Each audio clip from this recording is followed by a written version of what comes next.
Somebody had to win this daggone basketball game, and Kentucky didn't want it, so I'm glad Derek Dixon came to play. Huddle up. You don't want none! You don't want none! What's going on, Tar Heel Nation? It is your favorite North Carolinian, Ross the Tar Heel, and welcome to the Carolina-Kentucky reaction video that I'm making here after midnight. And your boy's got to stinking get up early and work in the morning, man. But it's okay. Your boy is stinking excited. Probably won't be able to sleep tonight because Carolina escapes Rupp Arena with a 67-64 win. And I'll be honest with you, there were large portions of this game where I did not think this would be the outcome. Thought it was going to be a lot like the Michigan State game, to be completely honest with you, where we kept it close until the very end, and then somehow Kentucky would stink and walk away and make this game look a lot worse than it actually was.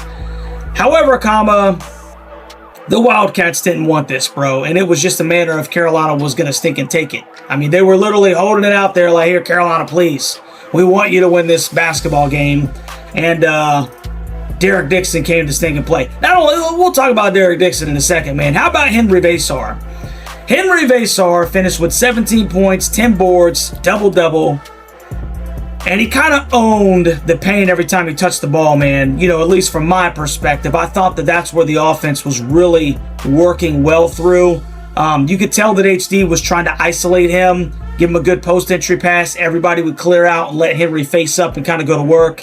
And he had a good, strong game in this one, man. Needed all 17 of his points. And for a second, man, with Caleb maybe not having his best shooting night, 5 of 19 from the field, 0 for 2 from 3, and only 5 of 8 from the free throw line, we really needed Henry's offense, man. And he delivered. He gave us enough. He gave us enough, man. And I saw somebody saying in the chat that I bet you Arizona is literally punching themselves in the jejunum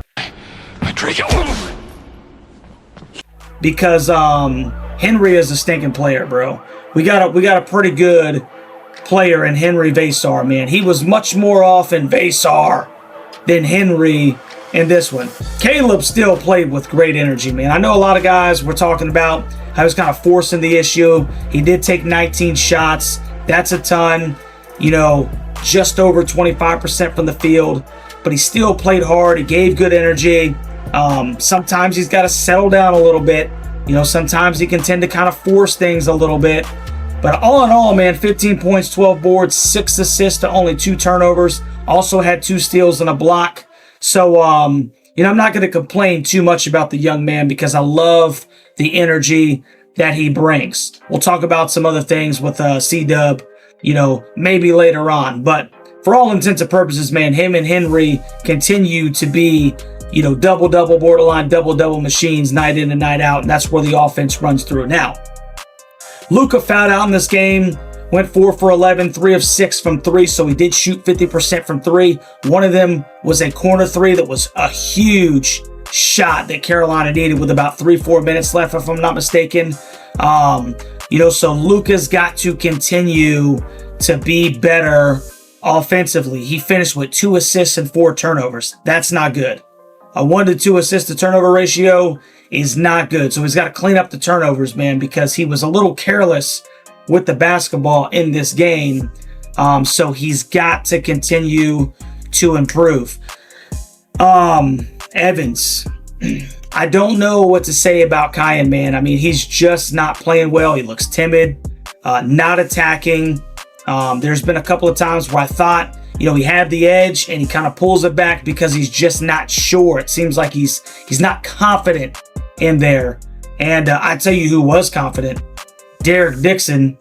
My guy finished with 9 points, 3 of 8 from the field, 1 of 4 from 3. But guess what? When the lights were on and it was time to stink and shine, my dude was like a stinking, 24-karat diamond ring sitting there in the stand, if you will, just waiting for somebody to stink and buy it, because I'm buying. You go to Rupp Arena, dude, and you hit a big 3, and then the clock is winding down, and you make a play at the stinking rim to give your team the lead. Oh, you're my guy, bro. You're my guy. got a little bit of dog in you. And even when they asked him, like, hey, what was the play supposed to be? Well, we drew up a certain play. The play broke down. So guess what? I had to make a play. Dude, big time players make big time plays, and it does not get bigger than getting the go-ahead bucket at Rupp Arena against the Kentucky Wildcats. That's huge, bro. That's huge. And if I'm HD, listen, I don't care who's thinking feelings, it hurts. Derek Dixon has earned the starting nod moving forward. I'm just saying. I know the kid's a freshman, but not everybody can score the last 5 points or whatever it was at Kentucky, in that kind of situation, man. That was a big time play. He should be proud of himself. HD should be proud of him. Tar Heel Nation should be proud of him. Listen, this was not a pretty game. It was not a beautiful game by any stretch of the imagination. Does it give me the warm and fuzzies moving forward, when we start playing stiffer competition? No, it doesn't. We got a lot of things that we need to work on, okay? We are still really missing Seth Trimble. However, it's good to see Carolina on the winning side of games like this, right? This could have easily been a 3-point loss. However, Carolina escapes Rupp Arena with another quad 1 win. And guess what, boys? 2025, man, it's not even stinking January. Obviously, it's non-con season, but Carolina's already got a win over Kansas, and they got a win over Kentucky. That's 2 blue bloods. I don't care if Kansas is down. I don't care if Kentucky is down. Carolina's got 2 wins over 2 blue bloods, and that is something to celebrate. That is something to celebrate. 7-1, 1-0. Obviously, their first road game of the season, and you got to wonder, how are these kids going to? How are they going to stink and play? How are they going to, react to that environment? I mean, Rupp Arena seats, 22,000? Huge. It was sold out. It was loud. Their fans were just itching for a win. They were looking for anything to make them feel better about this Kentucky Wildcat team. Carolina went in there and got it done. Wasn't pretty by any stretch of the imagination. But Carolina got in there and they won the game. Or Kentucky gave it to them. Either way, we got out of there with a stinking W, man. And I'll take that all day and twice on stinking Sunday, man. So shout out to the 70, 75 that we had in the chat, man, in the live reaction and watch video, man, late on a Tuesday night. Really appreciate you guys hanging out with your boy, man. Means the world to me. Make sure you like, share, and subscribe to the channel on your way out. Don't forget, tomorrow I will be announcing the winner of the 2 Georgetown and Carolina tickets on December 7th. That's who Carolina has coming up. So make sure you guys stay tuned for that.